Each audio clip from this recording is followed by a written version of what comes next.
নমস্কার, কেমন আছেন সবাই? বর্ণালী সিম্পল লিভিং চ্যানেলে সবাইকে স্বাগত জানাই। তো এখন সন্ধেবেলা রান্না বসিয়ে দিয়েছি। একদিকে মুসুর ডাল আর একদিকে কড়া চাপিয়ে দিয়েছি, তেল গরম হচ্ছে। মুসুর ডালের মধ্যে কাঁচা লঙ্কা ভেঙে দিয়েছি। আর এখানে মাছ করব আর কয়েকটা বেগুন ভাজবো। এই যে বেগুনগুলো কেটে নুন মাখিয়ে নিয়েছি, হলুদটা দেবো। আর বেগুন ভাজা হয়ে গেছে আর ডালটাও এদিকে প্রায় হয়ে গেছে, জল দিয়েছি আবার ডালে। আর এদিকে ফোড়নটা করে রেখেছি আমি।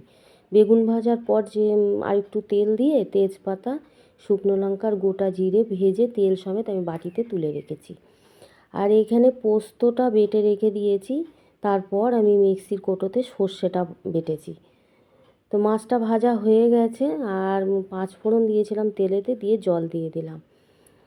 আর এই যে মাছটা ভেজে তুলে রেখেছি।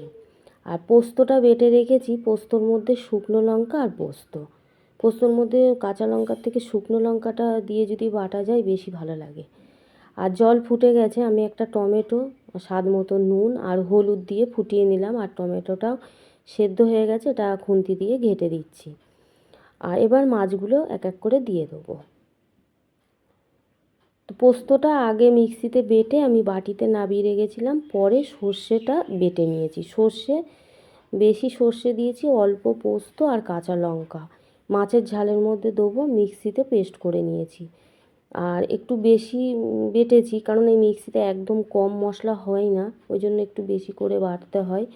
তো একটু বেশি করেছি, সেটা আবার কোটোয় করে ফ্রিজে রেখে দেবো, অন্য কিছুতে দিয়ে মাছ বা অন্য কিছুতে দিয়ে খেয়ে নেবো পরে।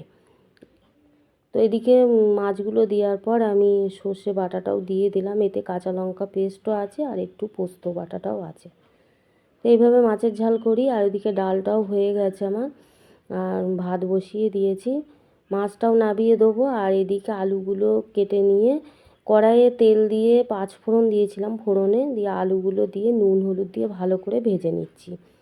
অল্প আঁচে একটু বেশিক্ষণ ধরে ভাজবো, যাতে তেলেতেই আলুগুলো গলে যায়। তাহলে অল্প জল দেবো, পোস্ত এরকমভাবে করলে ভালো লাগে, বেশি জল দিয়ে বেশিক্ষণ ফোটালে ভালো লাগে না। তো ভাজা হয়ে গেছে আর আলুগুলো একদম গলে গেছে, একদম নরম হয়ে গেছে। তা আমি অল্প করে জল দেবো, জলটাও দিয়ে দিলাম, একদমই অল্প দিয়েছি। আর এবার দিয়ে দেবো আমি ঝিঙে কেটে রেখেছি, সেই ঝিঙেগুলো দেবো। তবে ঝিঙেগুলো আগে ভেজে দেইনি, কারণ ঝিঙেগুলো একদম কচি, একসঙ্গে দিলে সেই আলুগুলো ভাজা হতো না, ভালো সেদ্ধ হয়ে যেত, কিন্তু ভালো করে ভাজাটা হবে না বলে আমি ঝিঙেটা পরে দিলাম। এবার ঢাকা দিয়ে দেবো, সেদ্ধ হয়ে যাবে। আর এদিকে ভাতটা আমার হয়ে গেছে। আর এটা বুধবারের রাত্রির ভিডিও, তো আমার মাঝখানে 2 দিন শরীর খারাপ হয়েছিল বলে ভিডিও আমি করতেও পারিনি আর ছাড়তে পারিনি। তো ওই জন্য এটা করা ছিল বলে আমি দিয়ে দিচ্ছি। আর এই যে ঝিঙেগুলো একদম মানে কমে গেছে, আর এটা ঝিঙে গলেও গেছে। এরকমভাবে ঝিঙে দিয়ে পোস্ত করলে ভালো লাগে খেতে। তো এটা হয়ে গেছে, এবার আমি পোস্তটা দিয়ে দেবো। তবে পোস্তটা কিন্তু আমি একবারে দেবো না, এখন একবার দিচ্ছি, আর যেটা রেখে দিয়েছি ওটা একদম লাস্টে দেবো। পোস্ত বেশি ফোটালে না, যে পোস্তর একটা গন্ধ, যে স্বাদ, সেটা কিন্তু থাকে না। তবে পোস্ততে আমি বাড়িতে যখন আমরা নিজেরা খাই তখন কিন্তু আমি হলুদ দিই না, তবে কেউ এলে হলুদ দিই, সবাই তো পছন্দ করে না সাদা পোস্ত, ওই জন্য। আর বাদবাকি পোস্তটাও আমি দিয়ে দিলাম। আর স্বাদ মতো একটু নুন দিয়েছিলাম, প্রথমে দিয়েছিলাম, তারপরে আবার একটু চেখে দেখলাম যে একটু কম হয়েছে, তো ওই জন্য আবার দিলাম। এই যে লাস্টে আবার পোস্তটা আমি দিয়েছি, এবার গ্যাসটা বন্ধ করে দেবো। তো এটা দিয়ে এবার আমি গ্যাস বন্ধ করে দেবো, হয়ে যাবে। তো প্রথমে একটু পোস্ত দিয়েছি, আবার পরে লাস্টে গ্যাস অফ করার আগে আবার একটু দিয়ে নাড়িয়ে চাড়িয়ে দিচ্ছি, দিয়ে গ্যাসটা বন্ধ করে দিয়েছি। তো পোস্তটাও আমার রেডি।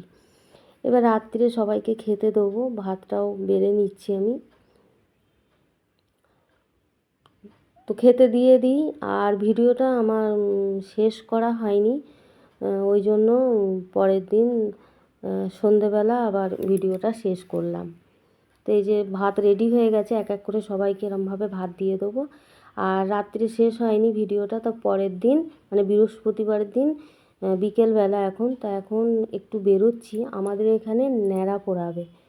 তো এইগুলো এই পাতা লতা শুকনো ডাল এইগুলো দিয়ে তৈরি করা হয়েছে। তো সন্ধেবেলা। তো ভিডিওটি কেমন লাগলো অবশ্যই কমেন্ট করে জানাবেন, ভালো লাগলে লাইক করে দেবেন, শেয়ার করে দেবেন। আজ আসি, আবার নতুন ভিডিও নিয়ে ফিরে আসছি, দেখতে থাকুন, সঙ্গে থাকুন।